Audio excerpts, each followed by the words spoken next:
Have you ever been stopped dead in your tracks online, asked to prove you're not a robot? Yeah, of course you have. It's one of the most common, and let's be honest, sometimes super frustrating experiences on the internet. But what's the real story behind that little box you have to check, or that weird wavy text you have to decipher? Well, let's dive into the hidden world of digital verification.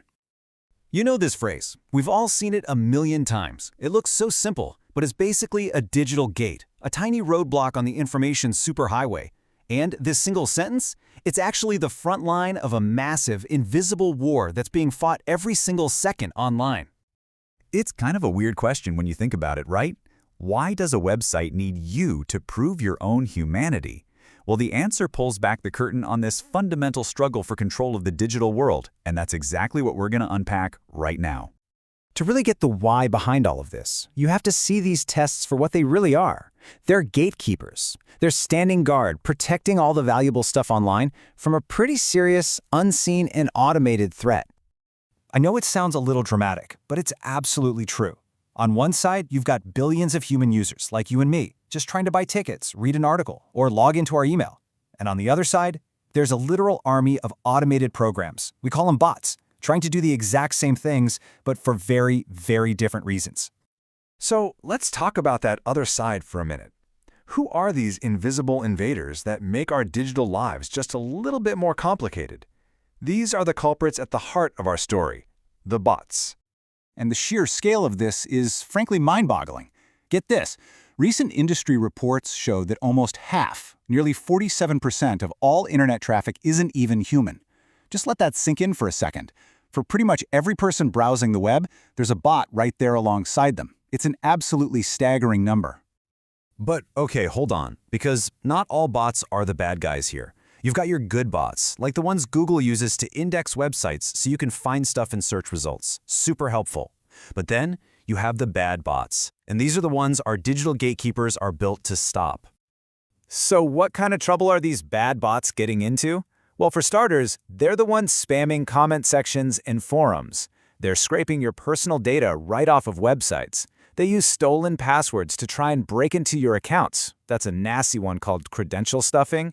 And hey, you ever wonder why those concert tickets sell out in literally 3 seconds? Yep, that's often scalping bots just gobbling them all up. This is exactly why we need that gatekeeper. Okay, so we've established the problem, a massive, invisible army of bad bots. So the next logical question is, how do we fight back? This brings us to the test itself, these really clever methods that have been developed over the years to tell the humans apart from the machines. So the official name for these little puzzles is CAPTCHA. And yeah, it's an acronym. It stands for Completely Automated Public Turing Test to Tell Computers and Humans Apart. The key phrase in there is Turing test. It's a classic idea from AI where the goal is to see if a computer can trick a human into thinking it's also human. A CAPTCHA just flips that on its head. It's a reverse Turing test where a computer is trying to figure out if you are the human. But this whole thing isn't a static battle. It's a constant arms race. You know, back in the early 2000s, we all had to squint at those wavy, distorted text puzzles, but the bots got really good at reading them. So around 2012, we moved to image recognition, click on all the pictures with the traffic light. Then in 2014, things got way simpler with that little "I'm not a robot" checkbox. And now, today, the test is often completely invisible. So how on earth does an invisible test work?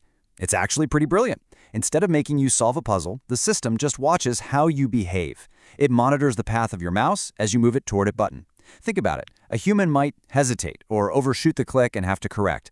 A bot's movement? It's often unnaturally straight and perfect. The system also analyzes the rhythm of your typing and just assesses your general browsing behavior. You see, a bot is ruthlessly efficient. A human is wonderfully and predictably kind of messy. But like I said, the arms race never stops. The bots are getting smarter and smarter, powered by these incredible leaps in artificial intelligence. And that brings us to our final act, the huge challenges we're facing today, and a little peek at what might be coming next.